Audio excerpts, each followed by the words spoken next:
At it again.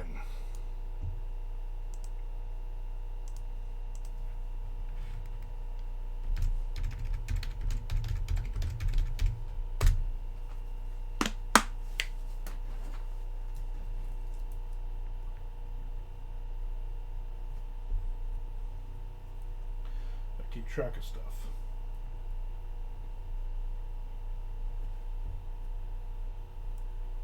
You know what I'm saying? You know what I'm saying?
Okay.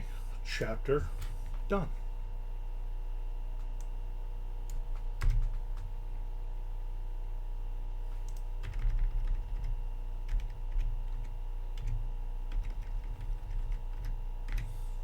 Chapter done.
Screw that up.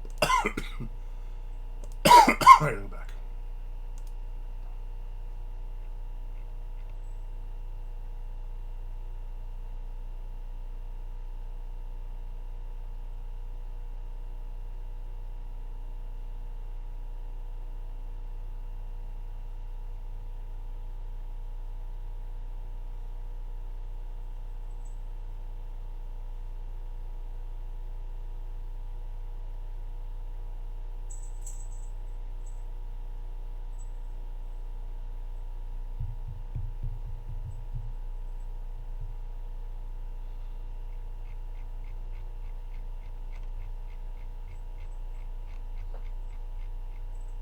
Bonus time, Tom.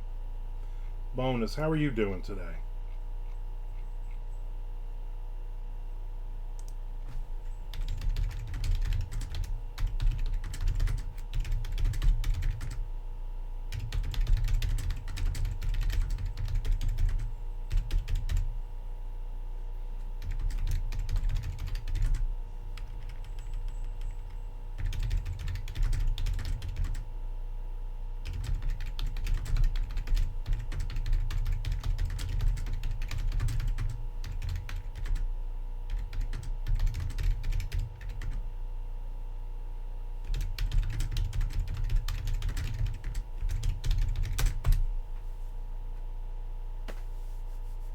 Bonus Thursday, Mr. Frank. I'm home watching Godzilla movies today. What is today? You get June 20th off? I don't know how they say that.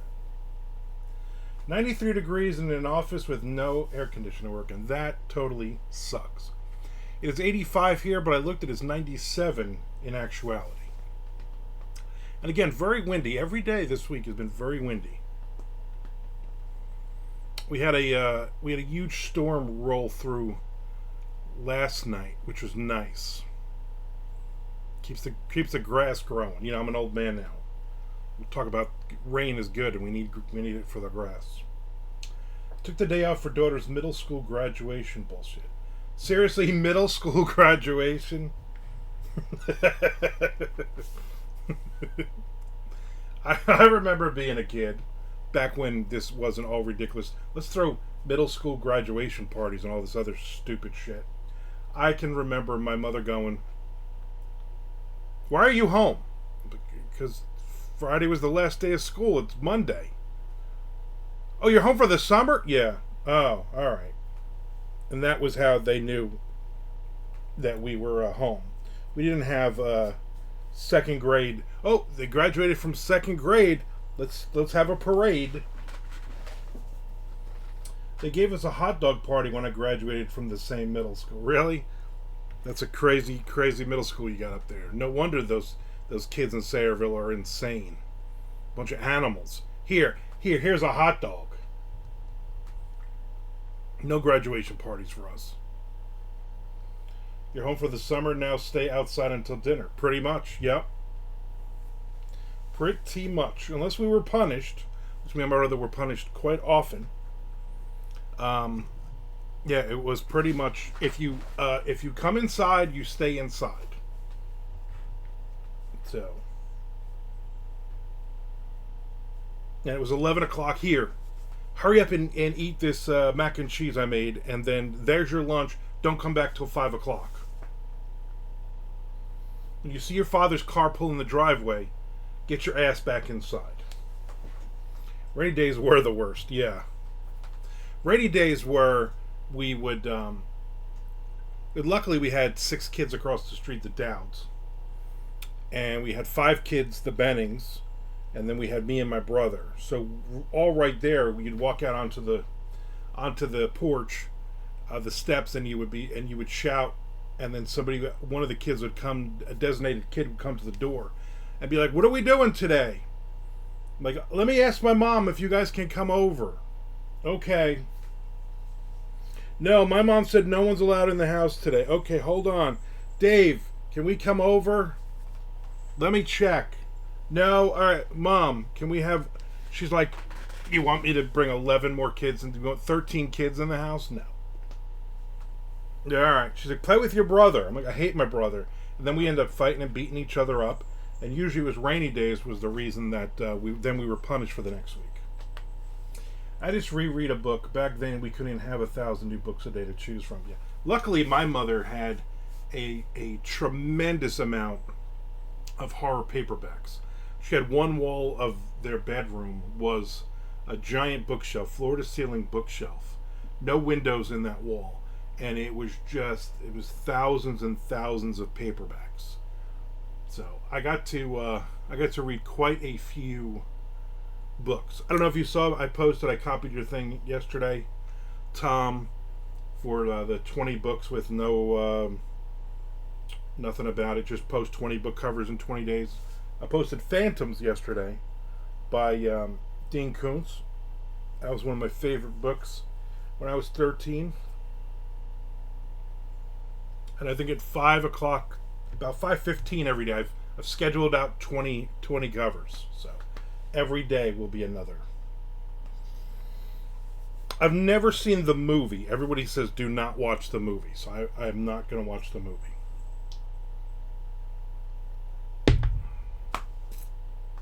Strangers is my favorite. Strangers is another great one. That's probably Strangers might be my second favorite. It might have even made the 20. Strangers is another one. I like all of them. I still, as soon as a Koontz book comes out, boom, I read it.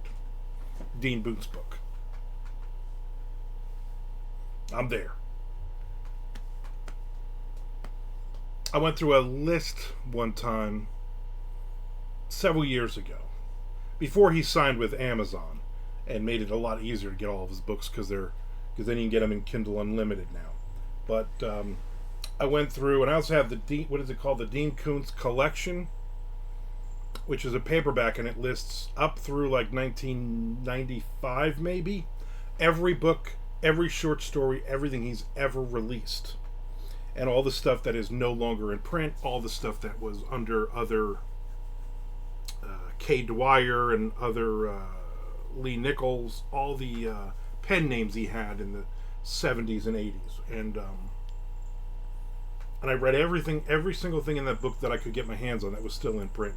There are several books he wrote that have never been in print, or they were in print in the like right out of college. I'm woefully behind on Koontz. Probably haven't even read half at this point.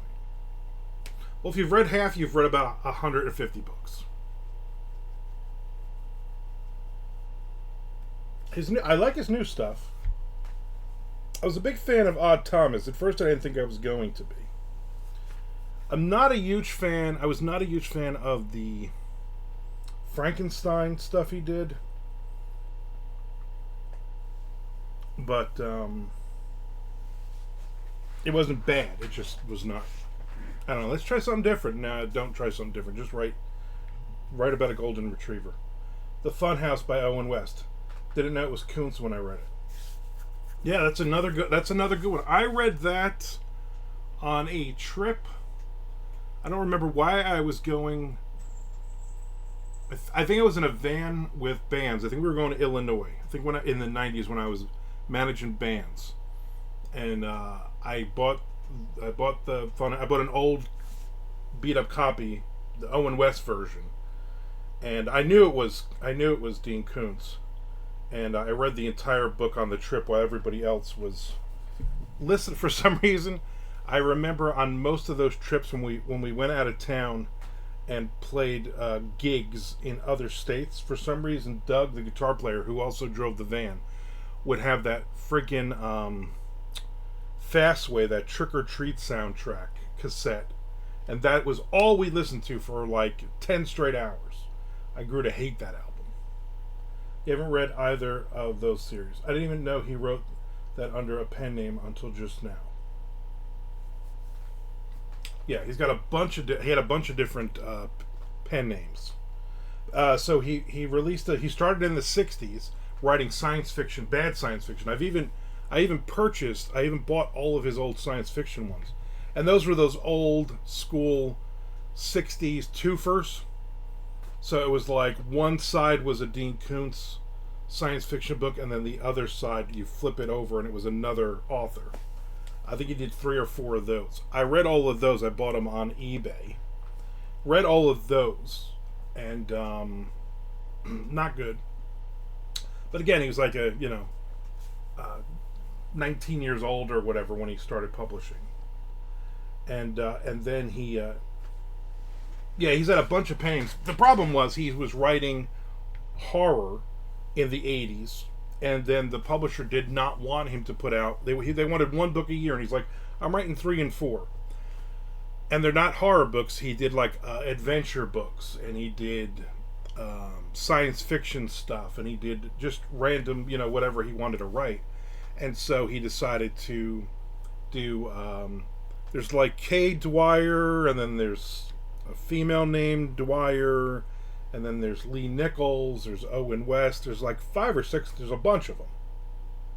But then when he got big in the 80s, when all those books started, then the publisher re-released all of those and put them out as under his name, because then they could make money off of them. There's a couple of those old ones that are, I forget which books, but there's a couple of original ones that are worth a lot of money if you have the original, because they didn't sell a ton back when he was putting them out.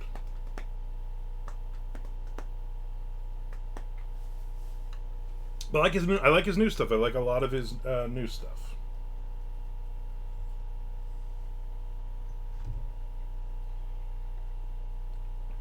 Now he's pay attention when another book's coming out.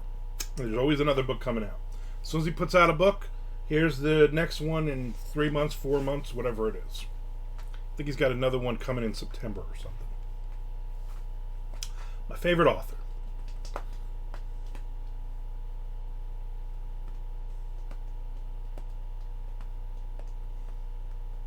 He lost me when I was reading about Dog After Dog. Yeah, he does. He has a period there in the 80s where that was the formula. Can the dog do magic? Is the dog sentient? Is the dog an alien? It was never. And then a couple of later novels, he basically put a dog that was just a dog. What is this fucking chick doing? There's a girl out here. It's like 97 degrees out. So what are you doing? She's walking around. She's wearing tight little biker shorts. She's probably like 13, and a hoodie, a very thick looking hoodie. Why are you wearing that? And she's on her phone, but she keeps pacing in front of my house. I've never seen her before. Go away. But all those dog books sold very well for him. Every now and then he'll have a dog in some of the new stuff, but luckily they weren't. They weren't focused on the dog.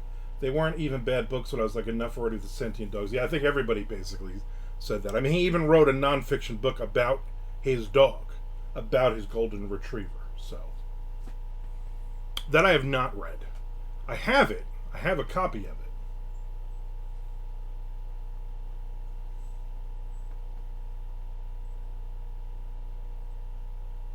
Wait a minute.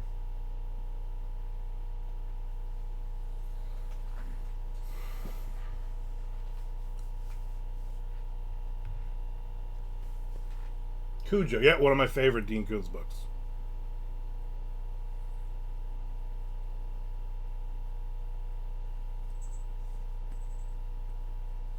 I'm trying to think, was it Stephen Kazanowski or Max Booth? One of those a while ago had posted, like, what is your favorite Stephen King book and what's your least favorite Stephen King book?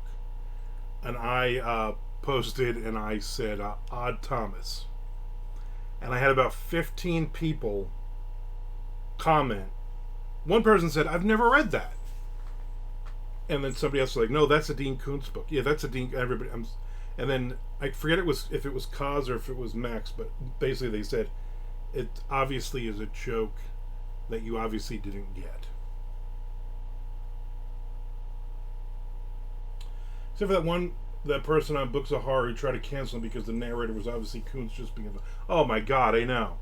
I saw that. I was like, shut up. People are dumb. I would have listed as Stephen Hawking. Yeah. I'm sure there's a lot of people who read those books and think it's him. Wonder why the writing was so bad.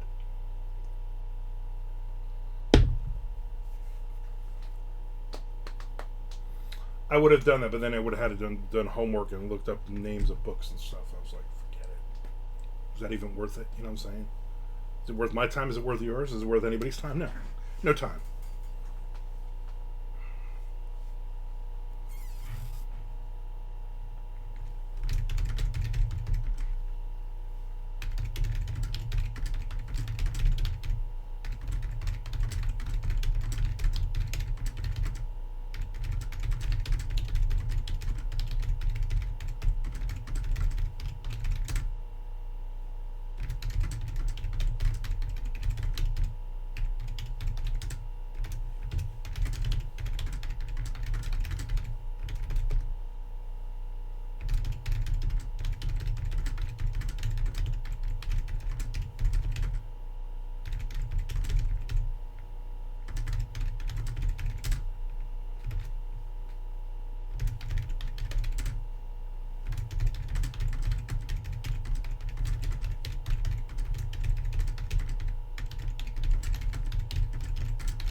Just want to get to the next a page. All I want is a page done.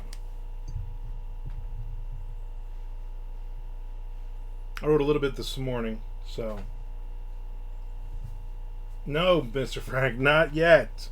Oh, you always do that. Next page for no reason, Mr. Frank. Next page.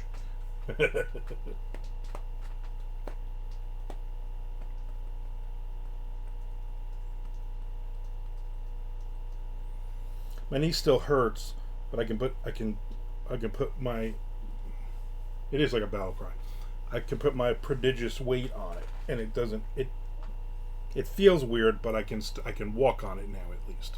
I'm not like crab walking and doing weird stuff. Tomorrow I'm supposed to be going to Amelia Island with Wynn and whoever else shows up. We're supposed to do the coffee gathering. Let me get some of this icy hot spray on me. Ooh, that's cold. Ooh, that is icy. You gotta put on your battle jacket and silly fake Lemmy hat and yell it. I think Robert Essig has my fake Lemmy hat. And I no longer have my battle jacket, and I think the last time I wore it I was about 180. I was literally half of my size, so I don't think that thing's gonna fit me anymore.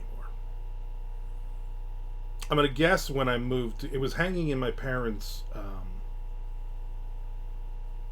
hall closet for a long time, and once I stopped wearing it, and I moved out.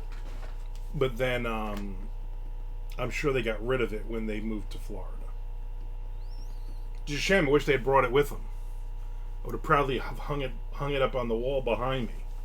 I had all my cool patches and stuff on it. I'm trying to think what I had SOD on the back. I had painted the SOD cover, which you probably get in trouble for that now.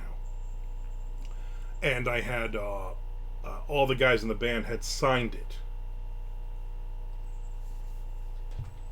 which was cool. And Scott Ian wrote Scott, not Ian, on it. Could probably get hundreds of thousands of dollars on eBay for that jacket.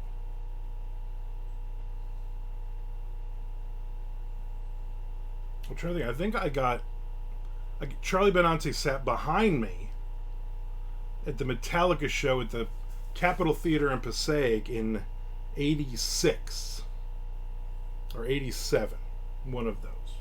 After Cliff Burton had died, so it was probably '87 tour. We'd gotten tickets. Me and my buddy Dieter had gotten tickets. Both of our birthdays were in November, so I think it was in November of '87 maybe. And it was like third row. And sitting right behind me was Charlie Benante. And he tapped me on the shoulder, and I turned around and he said, "Cool jacket." And I was like, "Holy shit, can you sign it? Anybody got a pen?" And then some chick 5 or 6 seats down had a marker, and he signed it. And then Billy Milano came walking up, and I said, "Hey Billy, Charlie signed it, would you sign it?" This is it was Metal Church open for him. Metal Church was pretty good. And then he signed it, and then I was at L'Amour, and I think it was probably a nuclear assault show, and Danny Lilker was there, and he signed it. And then I think I'm gonna say when Anthrax played the Limelight, I think Scott Ian was the last one. So over the course of like 2 years, they signed it. '87 Kiss Asylum era, yes. Yes, one of the most flourishing Kiss eras ever. Great album cover.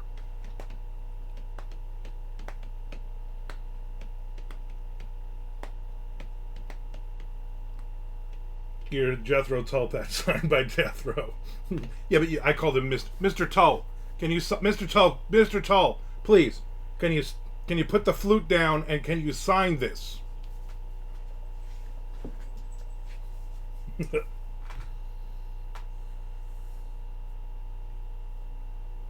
I wonder if I would listen to that song now and think it was still a good song. I'm gonna imagine no, because thinking of the lyrics in my head is that typical Paul Stanley goofy song, you know.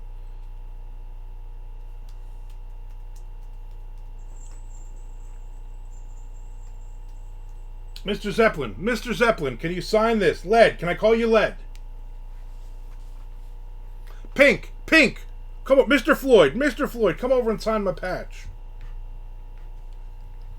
I had like Iron Maiden, Judas Priest patches. I had King Diamond. I had Ozzy, Leonard.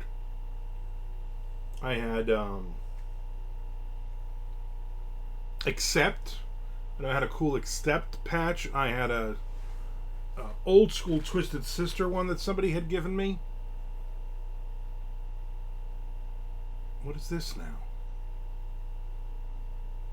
The fuck is this?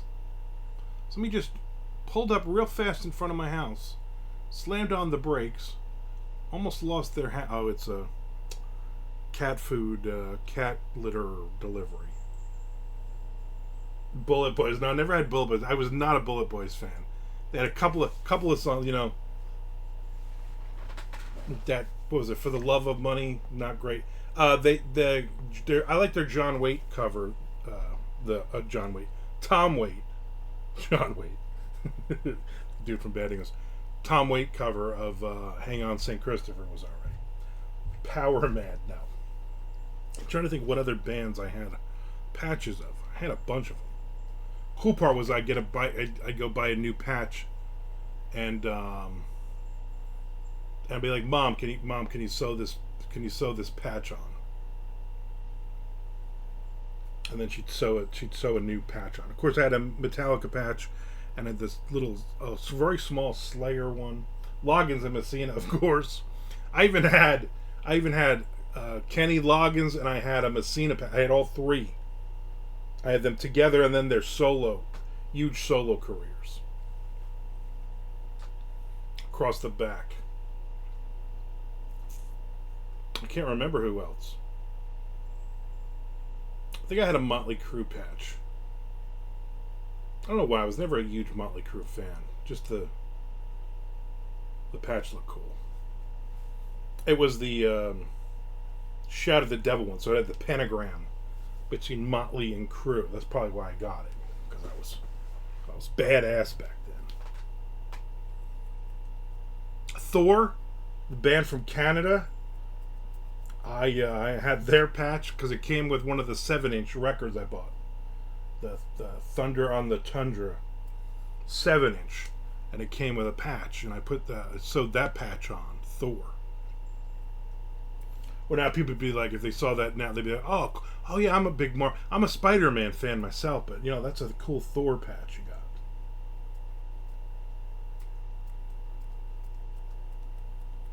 Slipknot? No, Slipknot. Oof. I'm trying to think of what the most embarrassing one was. I had a Grim Reaper patch. See you in hell, my friend. I'll see you in hell.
Loggins and Messina.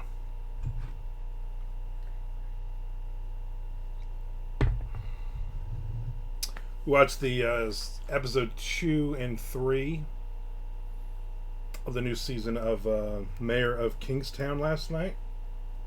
Big fan of that show. Big fan.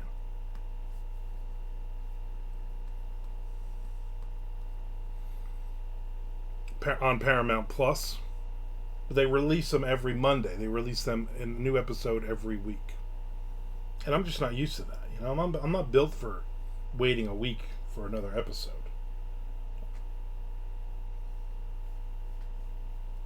I wonder if they're going to do another season of what's the Sylvester Stallone one? Tulsa King? I wonder if that one's they're going to do something with that. Went to watch Bret Michaels' bio, and apparently it's only on A&E.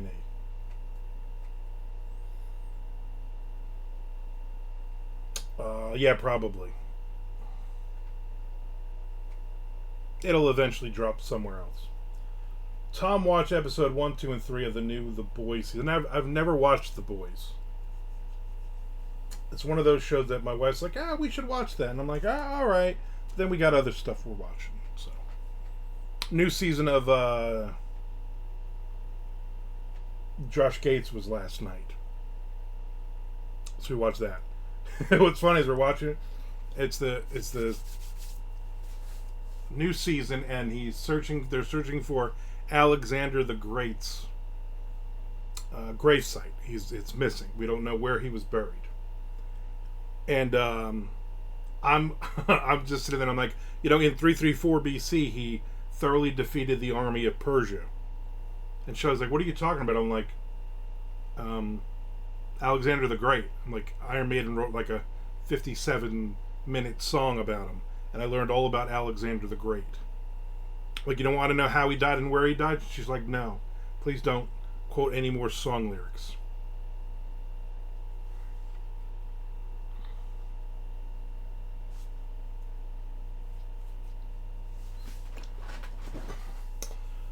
I tried The Boys, it didn't grab me. My thing is, I'm not really a big superhero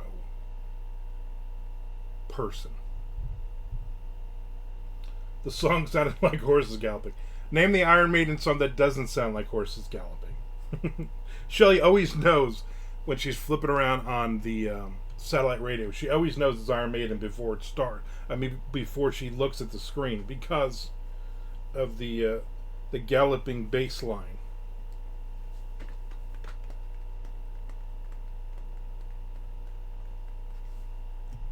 Today I am drinking Starbucks Frappuccino, mocha, or as I like to say, matcha. You shake it up a little bit. Now I can't open it. I opened it. I like the mocha.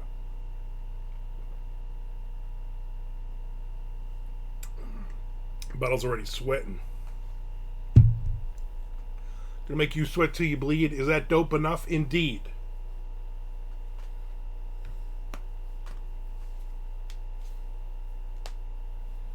I doubt I'm getting a page in today.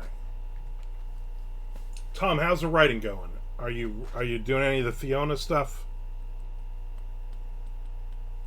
Or are you just basically just throwing in the towel on everything because your job sucks?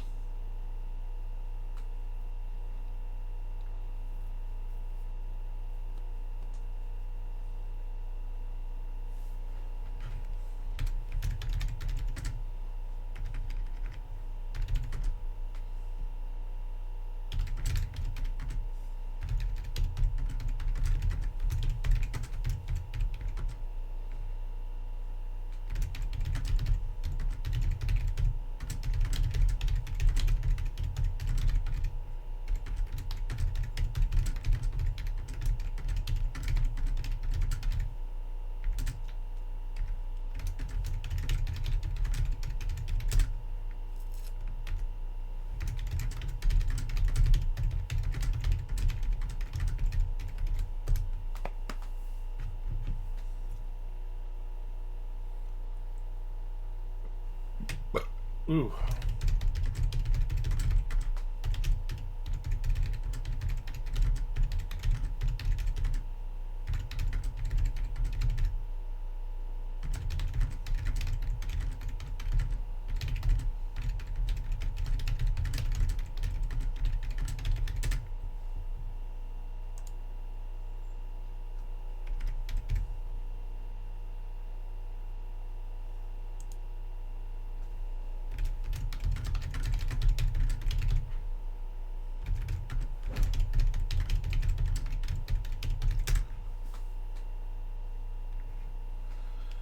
Be right back.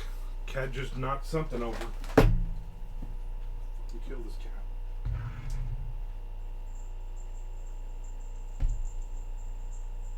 What are you doing? Huh? What are you doing?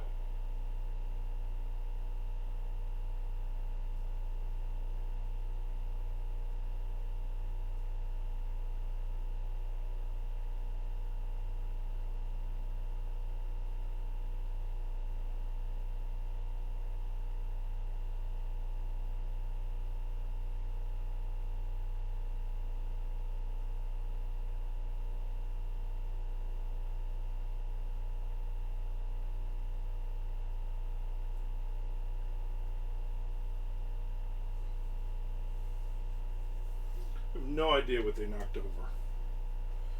Something fell. Idiots. Started the chapter for our thing. Hopefully finishing it today also. Very good. That way I can jump into it tomorrow. I'm hoping you get some positive free time. We can knock off a couple of chapters coming up because we're, as you know, we're woefully behind.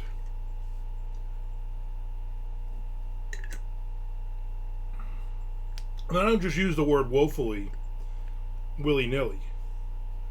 Something has to really be woeful for me to use that expression.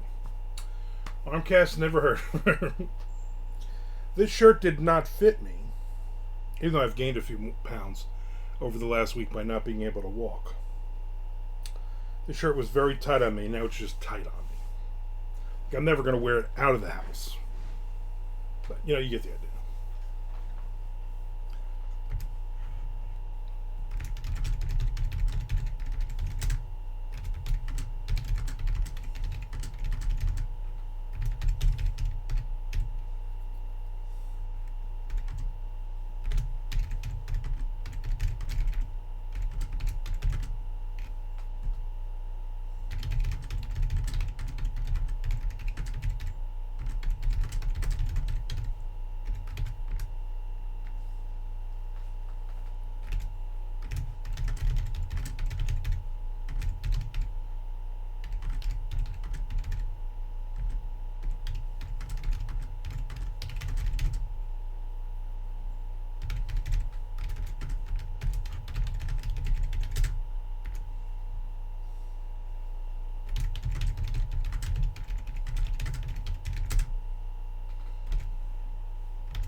There's this girl again walking around, and now her friend.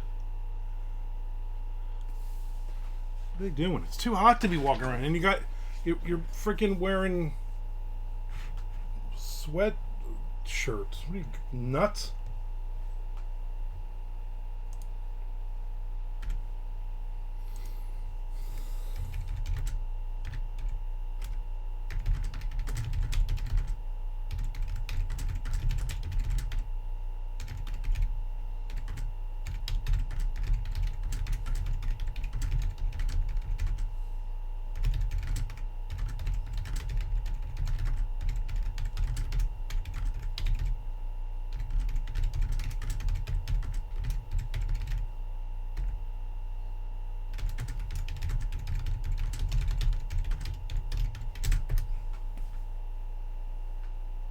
What if what's going on outside your house is some Skinwalker Ranch type crap? You know what? It very well could be. Skinwalkers do like to wear sweatshirts in 97-degree weather, so very, very well could be that.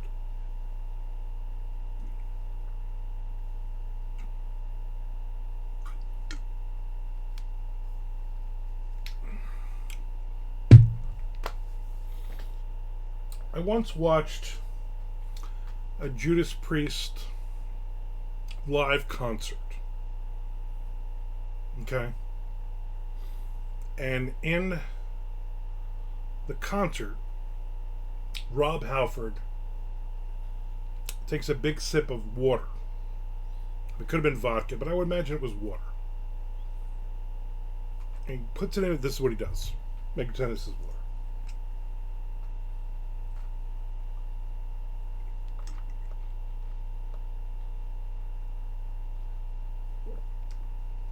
Like he chews it. He's chewing the water. And I always thought that was odd. Why are you chewing the water?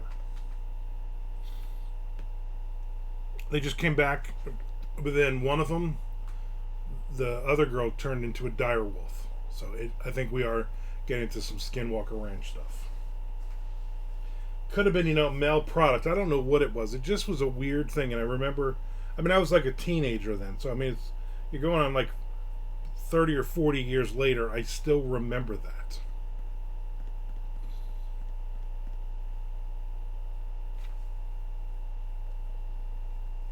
I still remember. Ugh.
Alright,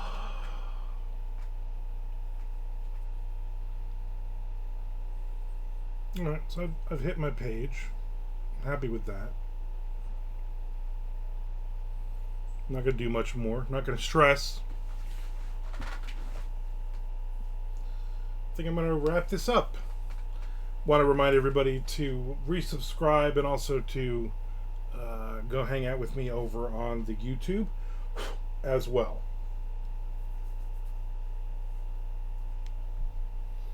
You guys have a great day, and I will see you tomorrow.